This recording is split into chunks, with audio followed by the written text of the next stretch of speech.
आदमी की सनक और बौखलाहट ने इस देश को उस कगार पर लाकर आज खड़ा कर दिया है कि हमारी पहचान पर सवाल उठ रहा है, हमारे नाम पर फप्तियां कसी जा रही हैं, सोशल मीडिया में और मीडिया में जोक्स चल रहे हैं, चुटकुले बनाए जा रहे हैं इंडिया और भारत को लेकर।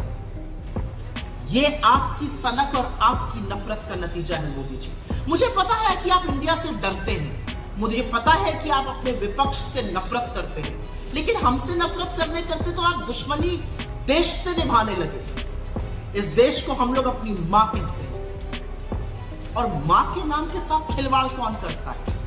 आपने तो वो दुष्कर्म भी करके दिखा दिया। इस देश में एक संविधान है और उस संविधान के आर्टिकल 1 ने हमें पहचान दी है, भारत की हमें पहचान दी है, इंडिया की।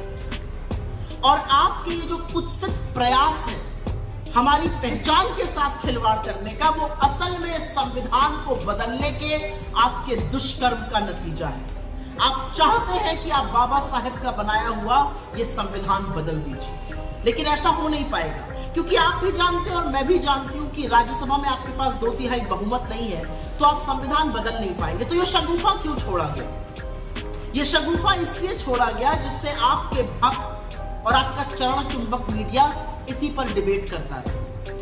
वो अडानी के महा स्कैम पर आपसे सवाल ना पूछे, महंगाई पर चर्चा ना करे, बेरोजगारी पर बात ना करे, आर्थिक असमानता पर बात ना करे, आज भी जलते हुए मणिपुर पर सवाल ना उठाए। इसलिए आप रह रहकर एक एक शगुफा छोड़ते रहते हैं। लेकिन क्योंकि आपने भारत और इंडिया का शगुफा छोड़ ही दिया है, तो 2-4 बातें कह देती हूँ। 100 रुपए का पेट्रोल इंडिया भी खरीद रहा है, 100 ही रुपए का पेट्रोल भारत भी खरीद रहा है। आटे पर जीएसटी आपने इंडिया के लिए भी लगाई है और भारत के लिए भी लगाई है। बेरोजगारी से इस देश का युवा इंडिया में भी जूझ रहा है और भारत में भी जूझ रहा है। आर्थिक असमानता से लोग त्रस्त है इंडिया में भी और लोग त्रस्त है भारत में भी। जलते हुए मणिपुर को देखकर इंडिया भी कांप उठता है और जलते हुए मणिपुर को देखकर भारत की आत्मा भी सिहर जाती है। और अडानी के आपके नाक के नीचे पनपते हुए महाघोटाले पर इंडिया भी सवाल उठाता है और भारत भी आपसे जवाब चाहता है।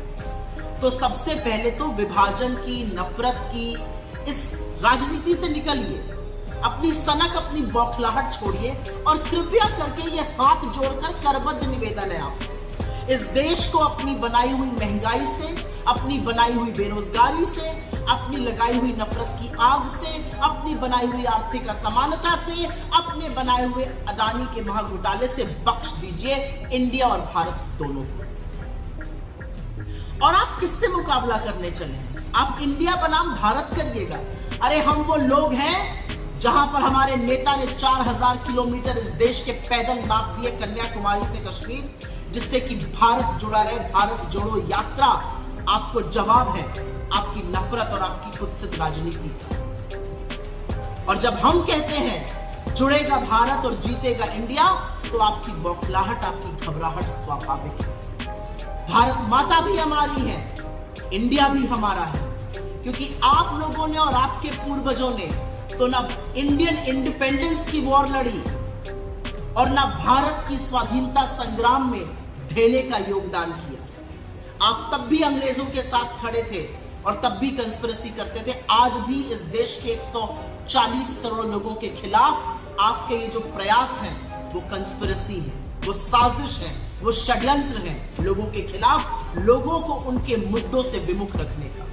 जाते जाते एक ही बात कहूंगी मोदी जी, जिसके दिल में अपने देश के लिए प्यार है, जिसका दिल इस देश के लिए धड़कता है, उसको आप किसी भी नाम से बुलाइए। उसका दिल, उसका ज़मीर हिंदुस्तान के लिए है, इंडिया के लिए है, भारत के लिए। और ये असलियत ना आप समझ सकते हैं ना आप बदल सकते हैं, क्योंकि आप एक घबराए, बौखलाए, डरे हुए और सन की तानाशाह से ज्यादा अब कुछ नहीं रहेगा।